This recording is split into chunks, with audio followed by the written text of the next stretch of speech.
Hola mi gente, buenos días. Fin de semana, buscando planes así distintos. Hoy hemos venido al Parque Natural La Mata Torrevieja para hacer una visita guiada por los viñedos que tenemos aquí, que son muy especiales y eso es lo que nos van a ir explicando en la visita.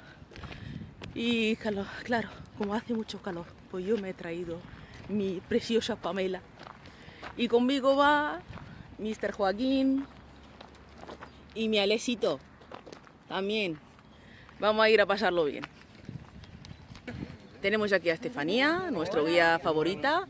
¿Y qué vamos a ver hoy? Pues hoy vamos a hablar sobre viñedos y sal, así que nada, aquí esperamos que os apuntéis todos a las rutas, que están muy chulas. Bueno, de hecho voy a poner el link de vuestra página Pues muchas gracias. para poder ir, para que la gente pueda entrar y reservar sitio. Así Aquí os que esperamos. vamos a empezar. Yo soy Fran y vamos a pasar un rato esta mañana en el Parque Natural. ¿Quién es la primera vez que viene con nosotros? Bueno, nosotros.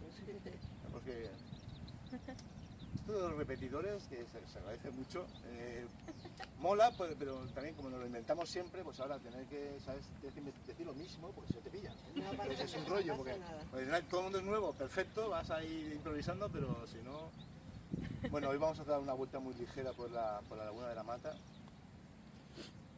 En esta actividad organizada por el Ayuntamiento de Torrevieja, por las Concejalías de Turismo y Medio Ambiente y que bueno, llevan ya un montón de tiempo, han sido miles de personas las que han pasado por estas actividades para conocer un poco más el lugar donde se encuentran, porque que habitual es escuchar la frase 25 años viviendo en Torrevieja y es la primera vez que vengo a la Laguna de la Mata. Ostras. Sí, pasa en todos sitios y sobre todo si tienes el mar, ¿no? Tienes el mar y vienes de fuera y estás anhelando venir aquí como un escape, llegar a la costa y descansar, evidentemente, pero el mar polariza nuestra atención y lo que tenemos a veces detrás de la fachada litoral como que no existe. Entonces, qué importante es el lugar donde estamos, sus valores ambientales, culturales, incluso económicos con la industria de la sal son excepcionales y hoy lo que vamos a hacer es recordar, conociendo un poco más el lugar donde estamos, sí, pero hace un especial hincapié en el apartado de viñedos y en el apartado de estación de sal. Tenemos rutas generalistas, como sabéis, que con el guía para niños, que es una ruta para conocer un poquito de todo. Hay rutas ornitológicas donde hablamos 100% de uno de los principales valores ambientales del parque, como es la bifauna, pero hoy toca hablar un poquito de viñedo y un poquito de estación de sal. Que lo del viñedo, la primera vez que vienen algunos participantes, les sorprende. Entonces es un viñedo al lado de la playa y en Torrevieja, como diciendo, ¿Torrevieja? Pues Torrevieja tiene mucho que ofrecer. Entonces el viñedo de aquí no solamente paisajísticamente es una pasada, sino que además varietalmente hablando o patrimonialmente hablando es una locura. Y hoy vamos a hablar de eso, ¿eh? Que hay gente, a veces hay gente de tierra de vinos, de Rioja o de, como diciendo, yo los noto, que hacen vinos a mí, que a vinos de Alicante. Bueno, Alicante es una tierra de vinos, pero el viñedo en el que estamos es que es de una locura, ¿vale? Y hoy vamos a explicar por qué. Y la estación de la sal, tan relacionada con el sur de la provincia de Alicante, no solo en Torrevieja, sino en otras zonas, desde la antigüedad, qué importante y vital y ha sido para los habitantes de la zona, no solamente para vivir, sino para prosperar económicamente, y esa importancia prevaleció hasta nuestros días, ¿vale? También hablaremos. Yo solo una pregunta. ¿Las gambas pueden ser un poco más grandes que las del bote del otro día? Eso, pero tú estás pensando en carabineros... Bueno, no hace falta tanto, pero un poquitín más grandes que las del otro día. Si fuera más tamaño comercial, yo no la había traído para vosotros. Ah, bien, vale. Contestada la pregunta. No. Habla de la Artemia salina, que es un microcrustáceo, que es la base de la cadena trófica, de lo que se alimentan flamencos, tarros blancos y en otro tipo de rutas sí que las traemos pues para que se vean, ¿vale? Pero no, lo sé. No, nada, no te preocupes, yo solo era un apunte, si se puede, y si no, pues no. Ah, por eso, claro, había venido uno más, pero te has dicho de las gambas de tamaño grande. Ya ha venido, sí. No, me ha hablado de cordero y para probar el vino y todo eso, pero de gambas no más. Pues bueno, ¿alguna cosa más? Si quieres, ¿hacemos la introducción aquí o nos vamos allá al altillo? Vamos al altillo, ¿vale? Pues nada, que lo disfrutemos. Perfecto. Luego el 1 de julio empiezan las nocturnas y ahí estaremos hasta arriba con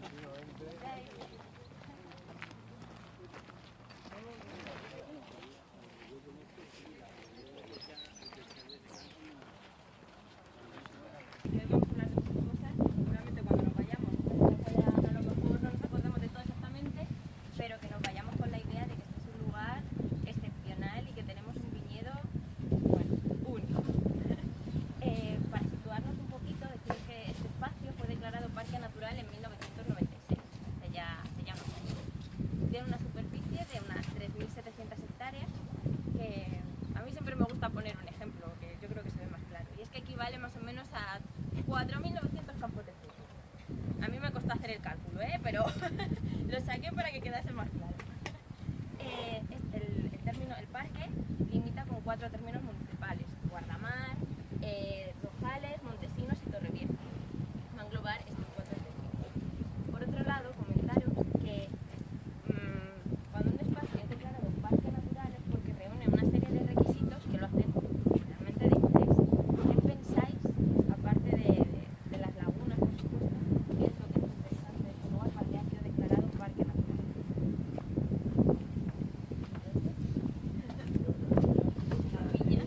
Estamos aquí hoy. Sí, este espacio reúne 4 ambientes muy distintos que hacen que haya una biodiversidad enorme, tanto a nivel de flora como de fauna. Por un lado tenemos el Chaparral, que es esa montañita, esa ligera elevación que tenemos ahí, donde la vegetación predominante es el pino.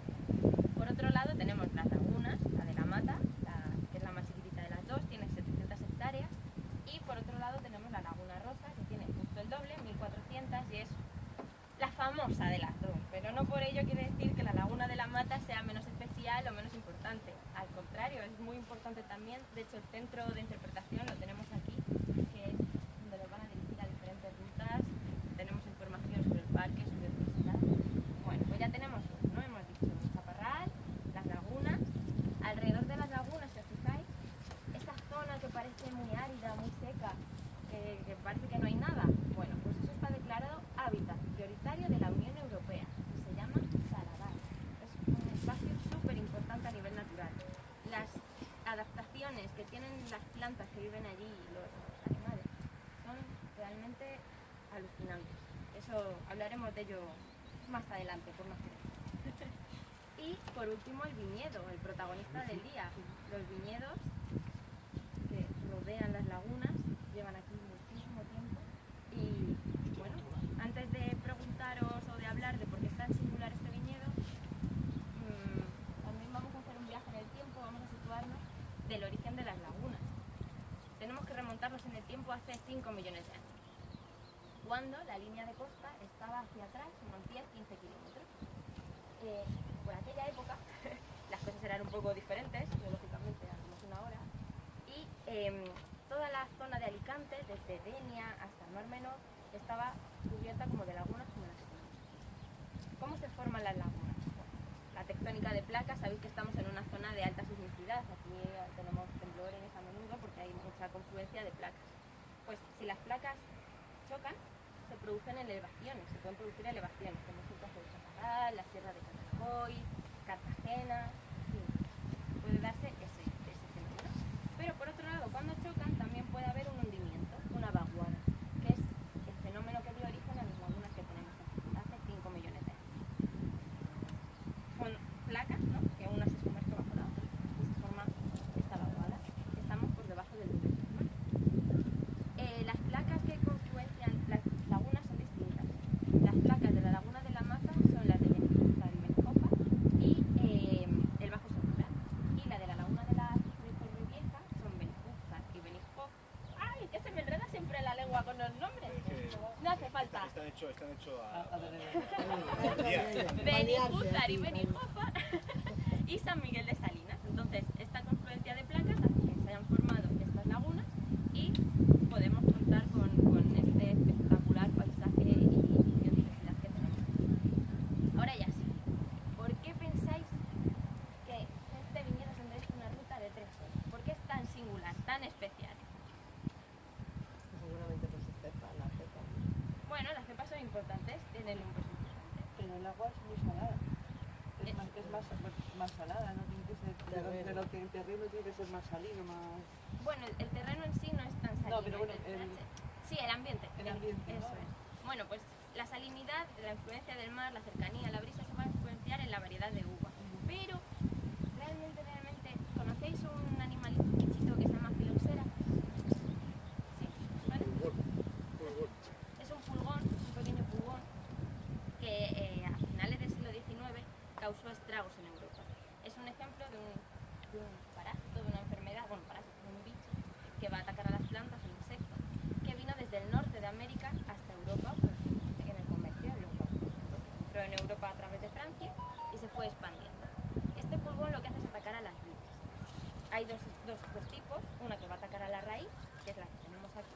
la que no, la que estaba en Europa. Entonces ataca la raíz, pica la raíz y va a absorber las sustancias nutricias de las semillas. Y hay otra especie que es la que ataca a las hojas, pero bueno, esa no viene. El caso, que nos situamos en el siglo XIX, entró esta plaga de filoxera que arrasó los cultivos de Europa, pudrió todas las vides, salvo estos y algunos en Canarias. ¿Por qué pensáis que fue? ¿Oh? La sal no, la sal no. Podría haber sido, pero a una filoxera la sal no le... Mira, si os fijáis, justo debajo nos situamos, hacemos así un poquito debajo de la hojarasca, podemos encontrar arena. Nos encontramos sobre dunas fósiles, es decir, dunas como las que podemos ver en la playa, pero que tienen 220.000 años y sus minerales se han compactado. Pues la filoxera, para poder llegar a la vid, necesita hacer un túnel. En Europa lo tenía fácil por el tipo de terreno, pero al llegar aquí, que pasó al ser arena, no podría construir esos túneles para llegar a la vid. O sea, era imposible que pudiera llegar a la fuente de su alimento. No podía llegar, así que aquí la filoxera no se puede. Eso hace de este cultivo de vid algo excepcional. ¿Por qué? Porque en el resto de Europa tuvieron que complementar las vides con la variedad norteamericana que era la resistente para poder volver a tener producción. Sin embargo, aquí los pies que tenemos son pies originales, pies prefiloxéricos. Esto tiene un valor incalculable. A ver cómo explico esto. Lo que acaba de decir, como no he oído ningún... vamos a... Pero que el 100% del viñedo en Europa, el 100% se viera afectado por una enfermedad, por una plaga total, absoluta, y que solo algunas zonas de Europa, por el tipo de sustrato, se liberara de ella, lo convierte en un viñedo único, porque la variedad americana tuvo que injertar la variedad de el pie americano tuvo que injertar las variedades europeas para poder, y eso tuvo un proceso desde que, y eso fue un avance tecnológico increíble, como no voy a decir como la vacuna del coronavirus que en unos meses se pusieron de acuerdo y la sacaron, pero imaginaros, familias y familias y un comercio absolutamente importante en toda Europa, como era el vino, no solamente la uva, no solamente como vino, sino como vino, como alimento directamente en boca, las pasas, había un gran negocio en todo el continente que se fue a la porra de manera inevitable y que si no llegase por ese tipo de portinjetos, no ha dicho Estefanía. Entonces, en unos años, desde que injertaron y volvieron a... fueron unos años absolutamente terribles. Las familias que vivían por y para la uva, generación tras generación, de pronto, ¿qué hacemos? Aquí no, en todos lados, pero aquí, la vaina alta con la pasa y un desastre increíble económico con la riqueza que eso generaba en el territorio. Entonces, que los pies que tenemos en la mata sean prefiloxéricos, porque aquí no hubo afección de una epidemia transversal y absoluta en el nivel europeo,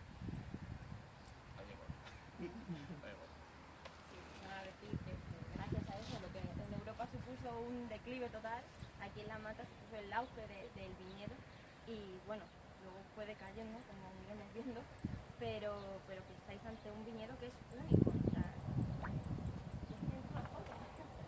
así que si os llama la atención ver un viñedo en un parque natural, este espacio es también muy responsable del viñedo de que este lugar haya sido declarado parque natural por todo lo que conlleva, por todas las especies que tienen recepciones de viñedo y bueno, también iremos viendo poco a poco a lo largo de ¿Sí? ¿Has visto? Un pájaro corriendo. ¿Era blanco? No. Es que había una garceta antes. Sí, hay una garceta. Había una garcía bollera por ahí. Sí. Está por ahí. Está a la derecha, ahí abajo. Al lado de un conejo. ¿Un conejo? Palabra. Porque lo estás mirando, ¿no? Con el... El conejo ya está escondido. Más cosas desde aquí, Por aquí, seguimos. seguimos. Vamos a movernos un poco. Vale, La foto desde aquí con el viñedo que están ahí ya colgando, madre mía. Igual que ha comentado Estefanía, los pies prefiloxéricos como elemento indiscutible de singularidad, otra de las particularidades de este viñedo es que tiene una de las cosechas, si no la cosecha más temprana de Europa, por ahí andará. O sea, aquí, a finales de julio ya están los agricultores cogiendo uva. Pues ya están los racimos bien hechos. Claro. Y esto ahora te vas ahí al Ribera del Duero, otras partes del estado, y apenas están empezando a granar. Que aquí ya tienen bastante volumen. Y a los primeros días de agosto, bueno, depende de cómo venga el año, se acaba. O sea, es una vendimia muy adelantada. ¿Por qué? Bueno, ¿por qué? Pues por lo mismo que tenemos aquí hoy un calor que alucinas. El Mediterráneo que está aquí al lado, la bonanza climatológica no solamente a efectos de turismo y de residencia, sino también a efectos de medio natural.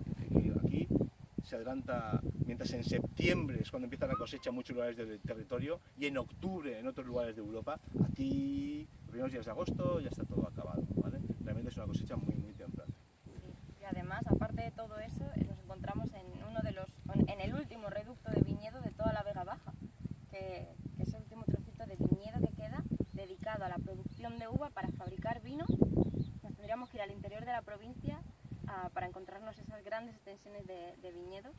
O sea, que es que estáis en un sitio de verdad... En Alicante hay único. mucho vino, quiero decir, tú coges la autovía que va hacia Madrid, digamos, el Valle de Vinalopó a ambos lados, a la uva que os coméis en Nochevieja, casi con toda seguridad viene de Vinalopó, ¿vale? Entonces hay muchísimo viñedo en la zona de la Marina Alta, Denia, Benissa, Xavia, Xaló, todo eso, ¿vale? Hay muchísimo vino, pero como dice Estefanía, esto es relicto de una extensión muchísimo mayor de viñedo que había en el sur de la provincia de Alicante. Entonces, por un lado, ese prefiloxérico, por otro lado, una de las primeras cosechas de todo el continente europeo, y muchísimas más cosas que podemos contar desde aquí. Dale. Por ejemplo, que estamos dentro de un parque natural, así que todo el cultivo que hay aquí está protegido y por lo tanto es una agricultura ecológica. Eso lo detallaremos un poquito más adelante.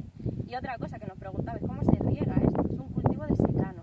Aquí no vienen con las cubas a regar los colonos, no, que va. Como comentábamos al principio, la laguna es una vaguada, está hundida. La humedad que genera el mar va a hacer que se condense aquí y esa humedad es suficiente para regar los pies de las vides. O sea que tiene muchas cosas este viñedo, ¿eh? Antes Estefanía lo ha comentado, el tema de que es relicto. O sea, ahora tenemos unas 25 hectáreas más o menos de superficie de viñedo, que es nada comparada con las 100 que había hace apenas unas décadas. Vamos a ver cómo lo digo siendo políticamente correcto, y además si me están grabando, que quién sabe dónde puede acabar esto. Sí, hay que tener cuidado. Hay que ser correcto. No, bueno, en una tierra turística por excelencia de las últimas décadas, donde el mar es predominante y lo que hay detrás del mar es muy difícil de valorar, este viñedo sí no es rentable.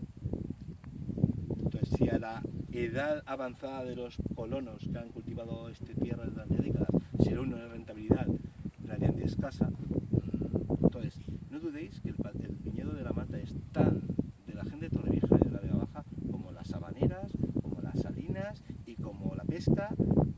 Lo que pasa es que ha quedado en un segundo, tercero, cuarto plano, muy escondido, ¿vale? Pero es un elemento patrimonial de la zona donde estamos, absolutamente. Ambientalmente hablando, como dice Estefanía, hay especies de animales y de plantas asociadas al viñedo que si el viñedo desaparece, no solamente perdemos parte de una actividad económica tradicional y parte de nuestra identidad como gente local, sino que además perdemos valor ambiental, porque es uno de los 4 hábitats que se encuentran en el parque natural, aportando su flora y fauna particular, y que si desaparece, pues esos animales y plantas asociados pues, se verán reducidos. Entonces no es solamente la parte romántica de decir, o sea, que realmente nosotros tenemos aquí un rato para comentar sobre el viñedo, pero que su importancia es una locura y excede de los poquitos ratos del ratito que vamos a tener para hablar con vosotros, ¿vale? Se remonta a hace miles de años. De hecho, una de las entradas del viñedo en la península ibérica, Sí. se piensa que fue a través de Guardamar, vía Fenicios. O sea, lo voy a decir de cabeza, pero no sé si tú tienes el dato de que en una zona de Andalucía, quizá en la zona de Ampurias, en la Costa Brava, y en la zona de Alicante, por Denia Sí, y por Santa Guardamar. Pola también tengo yo entendido que ahí había cultivos de vid. O sea, pero muy antiguos, como de las primeras zonas en todo el estado en el que en época fenicia empezaban a plantar uva los... Estamos hablando de la época de los fenicios del primer siglo, primer milenio antes de Cristo.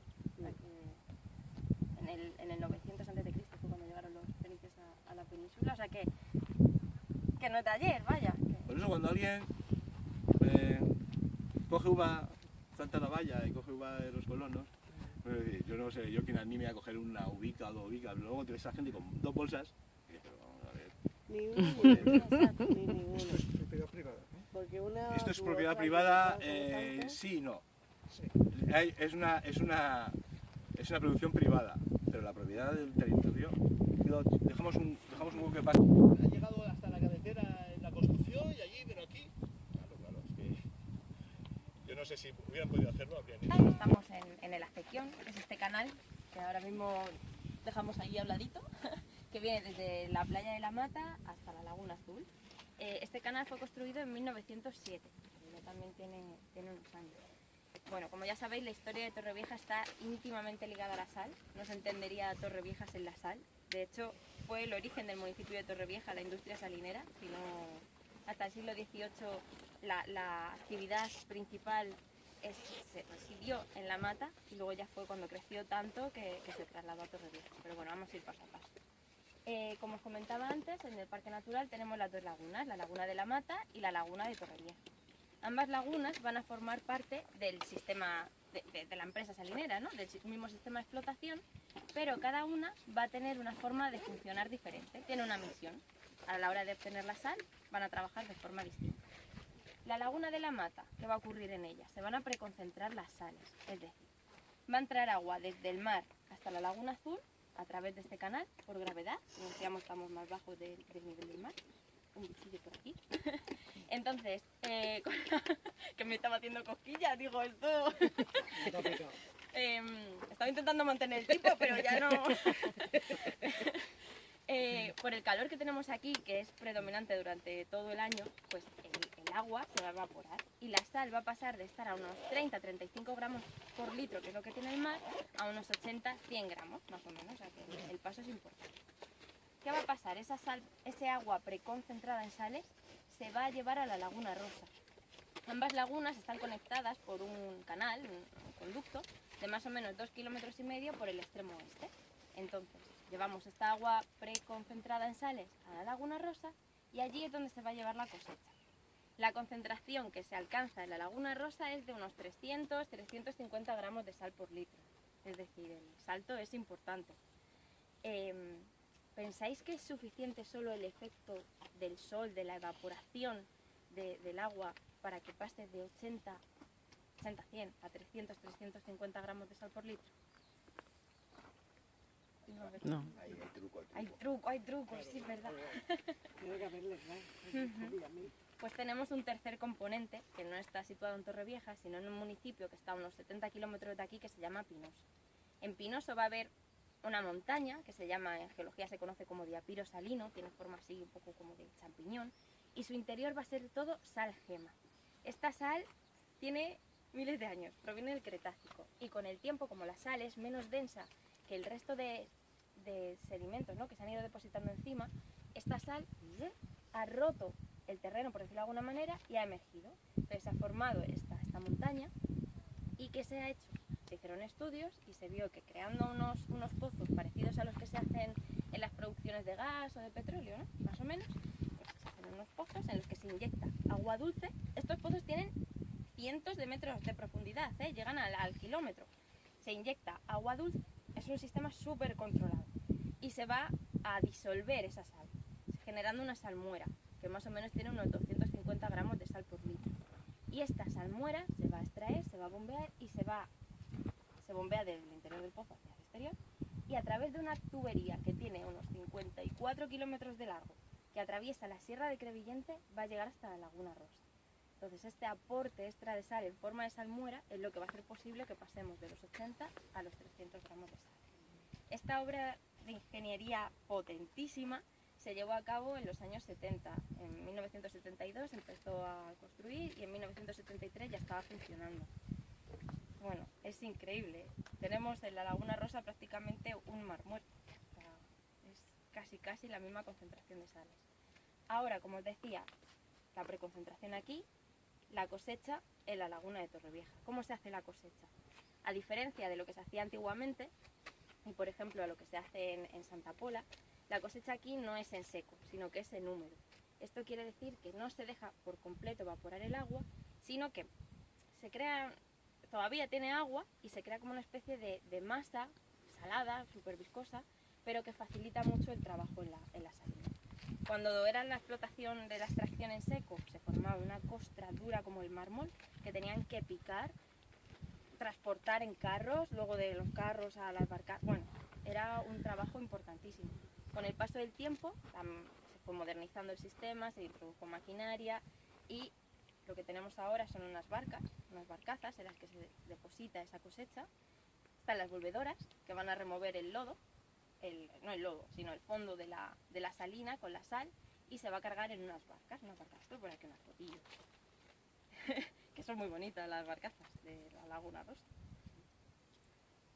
A ver.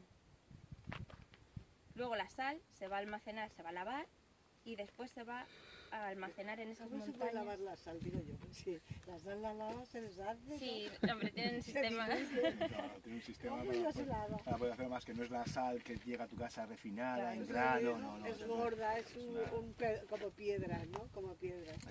Tiene otro tipo de textura, pero Sí. no es... Como más pedrusco, ¿no? Mirad, esta es una foto antigua de una de las barcazas. No, sí. No sé si lo veis con el sol. Lavar la sal. Hay varios tipos. ¿Eh? Está la para comer y luego la otra, ¿no? También Sí, la no, que- y más. No, ahí yo lo veo por la pantalla. Y la de boca. Cuando nieva y todo eso. Absolutamente. Todo. O sea, yo voy a, a lo que ha dicho Estefanía voy a enfatizar yo, porque como tampoco he oído ninguno con esto, es tal la cantidad de concentración de sal que se alcanza en la Laguna Rosa que precipita en húmedo. No hace falta desecar la laguna. Todas las lagunas que yo conozco, todas las salineras que yo conozco, trabajan de la manera tradicional. Da igual si son grandes o pequeñas, se deseca las balsas y se cosecha en seco. De aquí precipita en húmedo, ¿vale? Que 350 gramos de sal por litro es una locura. El mar muerto tiene 380. ¿Ha dicho un mar muerto? Por ahí. Una pregunta. Esa sal que se inyecta aquí en la Laguna Rosa se trae desde 50 a 60 kilómetros. Esa sal no se puede, lo que se aporta no se puede aprovechar, son calidades distintas. Es salmuera, ¿eh? O sea, eso es sal en roca, sal gema, que se diluye con la presión de agua fresca, de agua dulce, y eso es una salmuera. Pero Eso es... no se puede aprovechar directamente allí sin tener que trasladar. No, y donde no, tú necesitas un depósito, necesitas que sedimente. O sea, tú tienes esa salmuera, perfecto, tienes que tener una zona amplísima para inundarla, para que precipitara y luego cosecharla. Pero que teóricamente se podría hacer, teóricamente. Pero si ya está hecho, ya está aquí. Es decir, tú sabes lo que está la superficie, son 1.400 hectáreas, muy lejos del mar, porque claro, aquí la ventaja es que, o sea, aquí están porque físicamente, geológicamente, se dio, pero las facilidades de logística son enormes. La pregunta que hago es lo siguiente. Nosotros en nuestra tierra tenemos un pueblo, Cabezón de la Sal, donde, Sí, lo conozco. Sí, lo donde conozco. se explotaban, pero no se trasladaba a ningún lado, se explotaba allí mismo. Pero porque se ha hecho allí desde toda la vida. Pero Sí, la pregunta. O sea que es un tema de rentabilidad económica. Es más rentable traerlo aquí que explotarlo directamente allá. Allí es que No, es que lo que sacan aquí solo tiene 80 gramos por litro de Sí, sal. pero es que hacerlo allí supondría una inversión enorme para tener las infraestructuras necesarias para ello. Aquí es simplemente una canalización de 50 kilómetros, que no hace falta nada más, que no es poco, que fue en los años 70, perdón, hace ya sus años, y fue una locura de obra de ingeniería civil para hacerlo, pero aquí ya estaba todo, aparte de la tradición, aparte del personal formado y cualificado, que no tiene nada, aquí lo que hizo fue aumentar la producción. O sea, aquí se producía pues X toneladas y ahora se producen hasta 1 millón si las condiciones se dan. Entonces aquí, y tienes el puerto al lado, que es muy importante. ¿Cómo sacas la sal? ¿1 millón de toneladas? O las que sean. ¿Cómo las sacas? ¿De Pinoso? ¿Que por camiones? Sí, lo que dice este señor, que eso permite aprovechar lo que ya hay aquí. Evidentemente. Además, Nosotros también tenemos nosotros en Salinas de Añana, ¿no te suena? Sí, Salinas de Añana, al lado de Vitoria. Claro, esos son salinas muy modestas, muy pequeñitas, muy tradicionales, pero escuchad, es que nuestra zona, en el sur de Alicante, por ese componente pues, geológico que ha dicho Estefanía, cómo se ha formado todo, aquí tenemos Santa Pola, tenemos Torrevieja, tenemos Calpe al norte, que en los 80 dejó de producir sal, Aguamarga más al sur en Alicante, que dejó de producir sal, pero es que en casi cualquier rinconcito de la provincia, de la zona del Costa, en la Sierra del Moral, San Fulgencio, Guardamar, las familias, en época íbera, hacían su sal. O sea, no era... O sea, porque es que era acumular agua de la zona, una zona de extensos pantanos o marjales, y desecabas y estaba en una gran salinidad. O sea, que decir, tenemos en el ADN la producción de sal, como en el norte ahumaban el pescado para conservarlo, pues aquí salábamos el pescado para conservarlo, porque al final el objetivo principal, vital y único de la sal, de la producción de sal antiguamente, menos ahora, era la conservación de los alimentos. La sal ha supuesto la conservación del alimento. Antes no había, como ha dicho Fran ya, no había nevera, la sal era la forma que teníamos de conservar el pescado y la carne. Luego ya hay, por ejemplo, en Guardamar, hay restos, hay evidencias de que ya allí en el yacimiento de la Fonteta hay ánforas, restos de pescado conservado en sal, para que veamos, como comentábamos, desde época de los fenicios. La comercializaban en sus rutas. Sabéis que los fenicios eran unos navegantes extraordinarios y la sal ha sido objeto de valor y de comercio. Luego, durante la Edad Media también, muy importante, la corona tenía el privilegio de poder pagar los sueldos, los salarios, ¿no?, con sal. De ahí proviene la palabra salario. Sí. Y bueno, Fran, no sé si lo quieres contar tú. No, lo vas a contar tú, lo del tío ese que está así. Ese. Vale, no, cuéntalo tú, pero espera. No, hay muchas historias. He hecho spoiler, pero es que... Pero antes de eso, hablando de la importancia para la corona, antes he dicho que la corona nunca se desprendió de la titularidad, nunca lo vendió, ni nunca... Habían como... Se cedía el uso durante un tiempo, pero tan importante era económicamente hablando, que incluso se incluía una cesión temporal de los beneficios de la estación de sal y los beneficios de la estación de sal en pactos de guerra. Es decir, en la guerra de los dos Pedros, la guerra de Pedro el Cruel de Castilla contra Pedro el Ceremonioso de Aragón, Barcelona y Madrid nunca se han llevado bien. Me parece que de ahora no, eso se han llevado a matar siempre, pero bien avenidos, mira. Entonces, cuando Pedro el Cruel, en su obsesión de tener puertos en el Mediterráneo para poder comercializar sus productos en otras orillas del mar, su obsesión de conseguir todo, de invadir la corona de Aragón y por fin hacer la suya, ¿vale? Arma una flota, el Orgullo de Castilla, la flota de navegación militar más grande que se haya visto nunca en el Mediterráneo, en una alianza con Génova y con Portugal, para, zarpando de Sevilla, llegar a Barcelona y tomar la capital de Aragón, y se acabó aquí la historia. Y se plantaron en la rada de Barcelona e intentaron bombardear desde los barcos la ciudad de Barcelona, pero realmente les salió un poquito mal. Lo que se plantaron allí, más de 200 y pico barcos, 300 barcos enfrente de las defensas de Barcelona, ya fue un desafío increíble. No salió muy bien, total, que al final el Orgullo de Castilla volvió a Sevilla.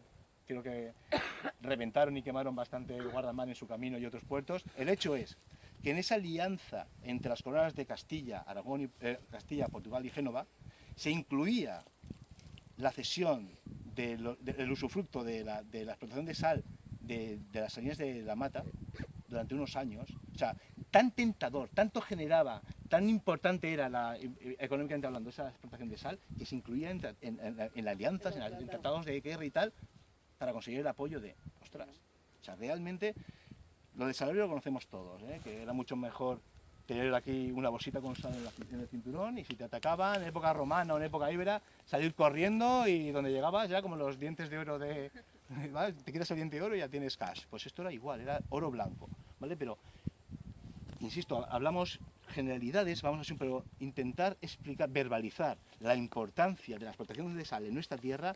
Es difícil, porque era ingente, increíble. Y este ejemplo de las alianzas entre coronas para entrar en guerra con otros me parece flipante, pero esa historia es muy guay, Pero entonces ya sabemos por qué los ingleses no hundieron todos los barcos. Los ingleses nos tienen rabia desde... Eso no hay que hacer caso. Ahí no hay que hacer caso. Y ahora otro ejemplo que pone en evidencia la importancia económica de estas salinas. Todos conocéis a Cristóbal Colón, ¿no? Bueno, pues Cristóbal Colón, en su intento de convencer a los reyes católicos para llevar a cabo su expedición para partir por el oeste y llegar a las Indias, pues no tuvo éxito.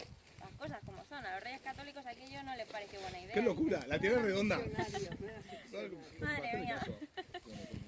Claro, ahí está. Pero Colón, que era muy listo, sabía que por allí estaba Luis de Santángel, que era un judío converso, mano derecha de los reyes católicos, que llevaba sus finanzas. Y Lo que quieras. Luis de Santángel pues estaba en Francia y dijo, pues me voy a Francia a verle. Y allí en 1486 pues tuvieron una reunión, le contó su proyecto y en cambio Luis de Santángel sí que lo vio factible. Dijo, esto le puedo sacar yo beneficio. Judío converso, esta gente, los judíos para tener olfato, para el negocio. Ay, ay. Entonces fue Luis de Santángel quien financió de su propio bolsillo la expedición de Colón. ¿Y de dónde sacó Luis de Santángel ese dinero? De la explotación salinera, porque él tenía el monopolio de la producción de sal, del comercio. Así que fijaos si lo vio rentable, que puso de su bolsillo para llevar a cabo esta enorme aventura de llegar hasta otro continente y al año siguiente ya lo había amortizado. Eso de que la reina Isabel vendió sus joyas para... Me da bola, a mí eso me lo juzgaron en el colegio. Sí, me han vendido eso también. Una bola, madre, eso sí que es un fake news pero de bandera. O sea, con el beneficio de la explotación salinera en la mata se pagó el primer viaje de Colón a las Indias. O sea, las 3 calaveras, todo el staff, todo lo que hizo falta de provisiones, etcétera, con el beneficio que se sacaba de aquí. O sea, esto me sirve para hablar de 2 cosas. Una vez más, ejemplo, como dice Estefanía, de lo importante que era para la economía, la explotación de sal. Y segundo, hace falta decir que América se descubrió gracias a la señal de Torrevieja. No, no hace falta. Hombre, claro, yo para romper la casa. Es que es así, que más, es verdad, es que es así, ¿vale? Entonces, Bueno, que esto es un tesoro, es verdad. Es mentira. Lo es. Es un tesoro. pero el hecho es que, y una vez más, ambientalmente hablando, seguiremos ahora durante la mañana hablando de cositas relacionadas con la sal, que son extraordinarias, pero económicamente hablando, antiguamente y ahora sigue siendo un motor económico de la zona, ¿vale? Ahora quizás, mira que se saca dinero, que no lo ignoro la cantidad, lo que paga Salas de Medí por el contrato, pero seguro que es mucho menor de la importancia que tenía hace unos cuantos siglos.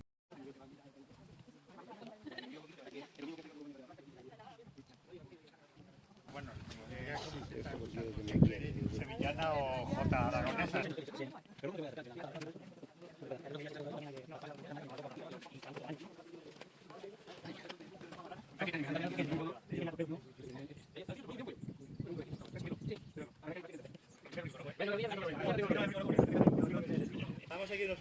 Tenemos aquí el espacio de descanso.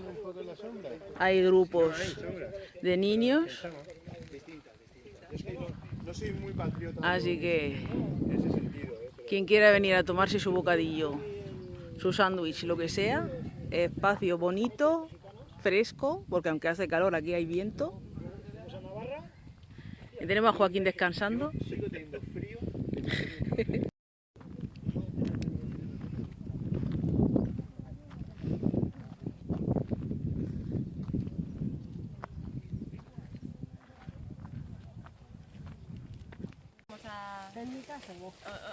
Os dejamos que...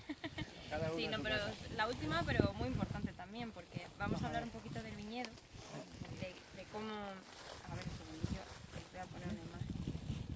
Sí, la tablet me deja.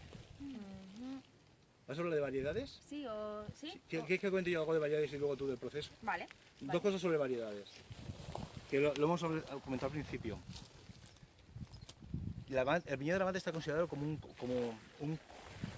el contenido varietal que tiene es extraordinario, no hay nada igual en España. En 25 hectáreas, más de una veintena de variedades distintas, principalmente moscatel y meserguera, ¿vale? Que son las 2 variedades de uva blanca principales. Pero luego hay, cada vez que se hace entra una parcela, se hace un análisis genético de las variedades y hay sorpresas increíbles, ¿vale? Como nunca se pusieron de acuerdo, como nunca se instauró una variedad productiva para optimizar la cosecha, cada uno hacía lo que le daba la gana, pues hay variedades, principalmente moscatel, pero luego tengo aquí una variedad de tinta que como madura un poquito antes, pues le añado una acidez, yo la mezclo porque a mí me gusta hacer así el vino, entonces al final esta locura, esta entropía de producción de cada una a su bola ha generado una riqueza variedad impresionante. Ejemplo, Sclafacherry. La Sclafacherry es una variedad de uva que en todo el Estado español la única viña que se conoce está aquí. ¿Sí? Qué curioso. Entonces, si produces un vino de pie filoxérico, de uva ecológica, de una de las vendimias más tempranas de toda Europa, con variedades levantinas, pero algunas de ellas imposibles de encontrar en otra parte del territorio. Y si además el vino está bueno, tienes un vino de autor, un vino muy extraordinario. O sea, entonces, ¿quién se beneficia de esto? ¿quién? Pues el agricultor y el que se lo El que cultiva el viñedo. Si al que cultiva el vino le pagan bien la uva, Eso por supuesto. es. Entonces, luego hablaremos un poquillo ¿Porque sobre eso. siguen haciendo su propio vino o no? Sí, por supuesto. Lo que pasa es que hay una bodega ahora que está pagando más por la uva para hacer ese tipo de vino de autor, un vino de gran calidad. Y entonces, bueno, pues entonces hay que me paga más. Si yo cuánto saco por hacer mi propio vino o por vender la uva, entonces eso sí que no te puedo dar porcentaje, pero evidentemente esa erupción de esta propuesta, que insisto, sale del territorio, del conocimiento absoluto de las especies y de las posibilidades, y que no es y que encima genera beneficio para el que curra la tierra, me parece fantástico. Pues sí. Y si encima el vino está bueno, pues ponemos lo mismo. Todo esto está muy bien, pero si el vino no está bueno, encima lo tenemos todo. Entonces, variedades hay muchísimas, pero incluso estas variedades que la Fachere, que es muy marginal, porque ya no se encuentra en otras zonas del estado prácticamente, algún pie tiene que quedar, quizás alguna viña, pero que se haya estudiado, que se sepa con certeza, la única viña está aquí. Entonces, ostras, eso es ¿Con qué nombre se comercializa? Mira, hay 2 bodegas, una en Villena y otra en Chinchilla o en Almansa, que hacen vino de la mata sin estar en la mata, con la uva de la mata, 100%, ¿vale? Entonces puedes comprar vino tradicional que hacen los colonos en la mata, en sus pequeñas bodegas que están aquí en el pueblo, o puedes comprar este otro vino, ¿vale? Entonces, este proyecto que os he último que ha entrado se llama Sopla Levante, ¿vale? Sopla Levante, es muy interesante, tiene un relato muy curioso, incluso porque sale de la tierra, y eso de un conocimiento profundo y de un respeto profundo y pasión. Hay uno de los vinos, en la última época en barrica, la pasa de unas barricas que previamente se han utilizado para hacer licor cantueso. El cantueso es una planta aromática propia de la provincia de Alicante y de Murcia, es un endemismo, no se encuentra en otra parte del planeta, que ahí se hace un licor en la zona de Elche, en la zona de Monforte, el cantueso, que es una especie de herbero, es como un pachará, voy a decir, bueno, es un destilado y se utiliza esta planta para aromatizarlo. Entonces, esta bodega compró las barricas donde se terminaba de hacer el cantueso, las pasaron por un autoclave, es decir, las dejaron nuevas de fábrica, y ahí fermentan, le dan el último envejecimiento al vino de la mata. Entonces, ¿qué incorpora ese recuerdo, ese sabor, ese aroma de cantuoso que tuvo en su día la barrica? Entonces, al final le das otro giro de tuerca al relato. O sea, ese vino que ya os he dicho todo lo que tiene, porque además le incorporas el recuerdo de una planta endémica única en el mundo que solo se encuentra en nuestra zona. Con lo cual, es una vuelta de rizo relacionada con el territorio tremenda, absoluta. Es una comunión genial. Y encima está bueno. Que volvemos a lo mismo. Entonces, pero ya tiene también mucha tecnología. Tecnología, al final es un tío pendiente de la fermentación y mirando los azúcares continuamente, porque pero tecnología que al final se te va... Se la tienes que controlar, pero... Y no tiene nada que hacer. Bueno, eso, absolutamente en el vino, que hay mucha tecnología, muchos avances, no deja de ser al final personas haciendo vino, que eso es lo que lo conecta con el territorio. Entonces, cuando, mucho más allá de cuando es una zona, ¿no os pasa cuando viajáis a algún sitio y pedís vino de la zona? Entonces, que estará más bueno o menos bueno, pero habitualmente es una forma de comunión con el lugar que estás visitando, que es colaborar con la economía local, consumir el producto local es colaborar con la economía local, que muchas veces se nos llena la boca de hablar de economía circular, kilómetro cero, y cuando vemos que esto es local, porque es artesanal, es un poco más caro, mucha gente se escandaliza. Esto de barato caro hay que dejarlo ya a un lado. ¿Lo puedo pagar o no lo puedo pagar? Pero barato caro, ¿comparado con qué? Porque yo muchas veces me parece barato y no lo puedo consumir porque se me va de precio, pero en las horas, el esfuerzo, madre mía, lo que hay detrás, eso es lo que tenemos que pensar. Y otra cosa es que lo consumamos o no lo consumamos. Que puedas o no puedas, pero que lo vale, ¿no? Dale.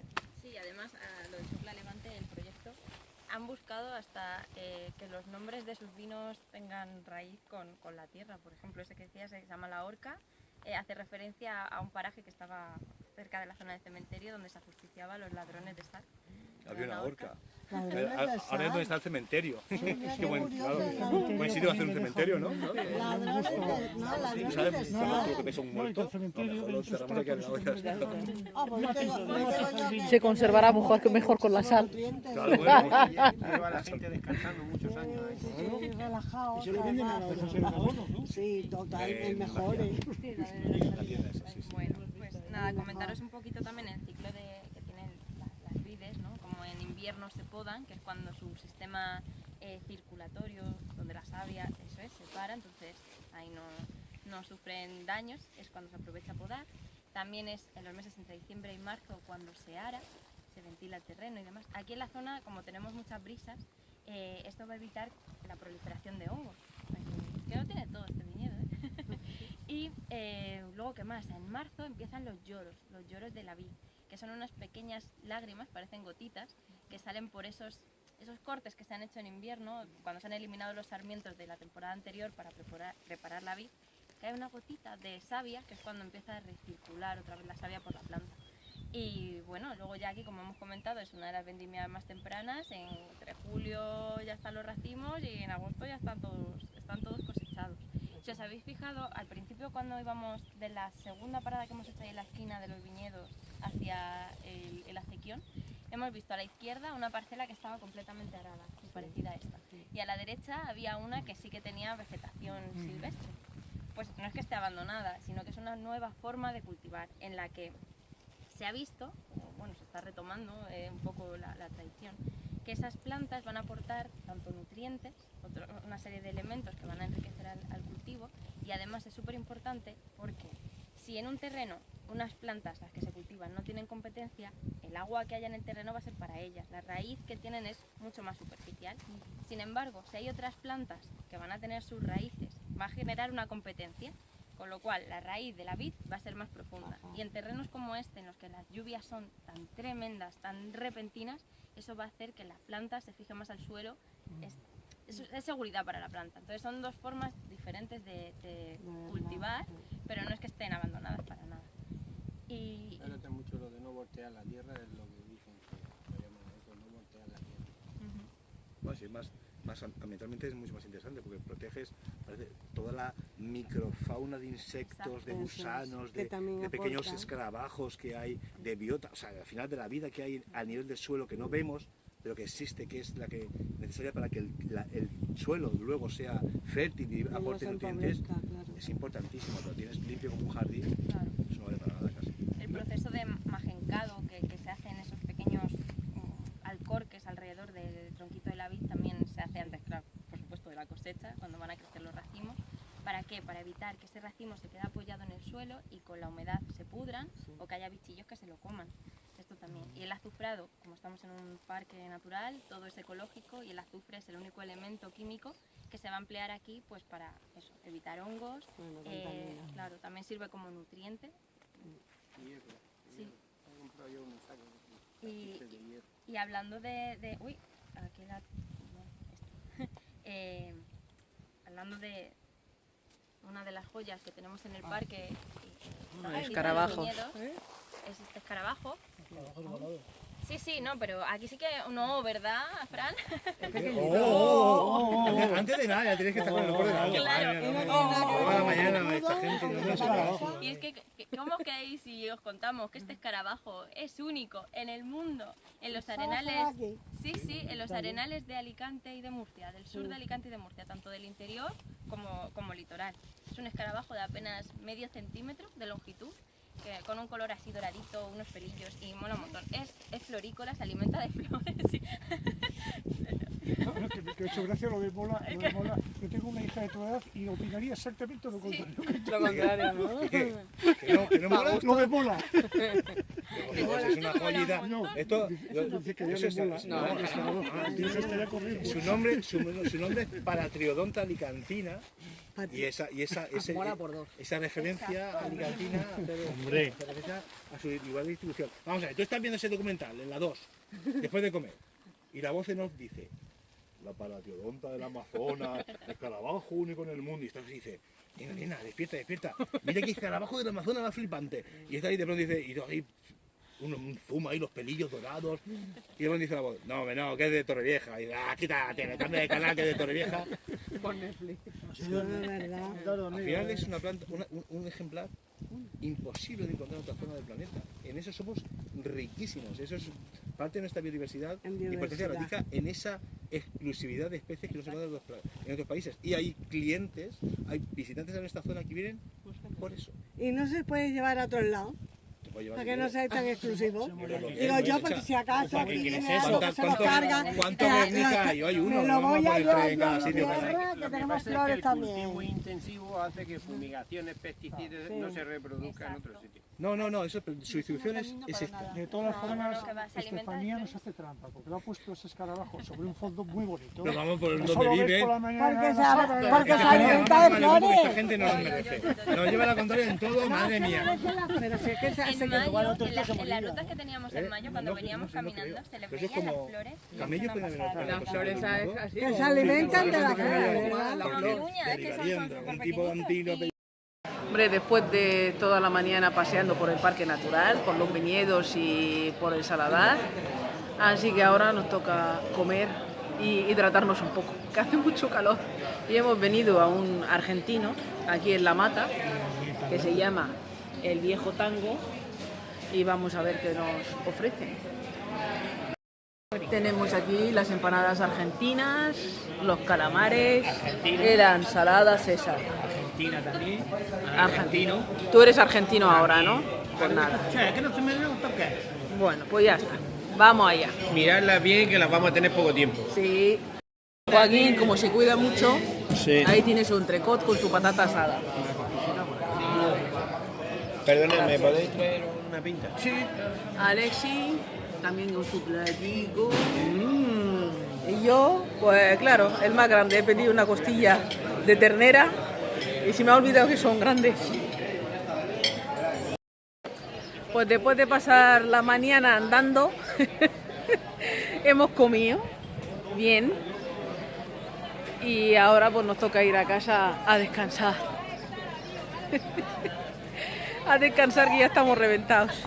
Pero bueno, eso sí, hemos disfrutado mucho de lo que es el paseo en el Parque Natural, la visita guiada y también pues de la compañía de estos dos que tengo aquí, que son mi cuñado y mi marido, y esas chicas guapas que van por ahí saludando.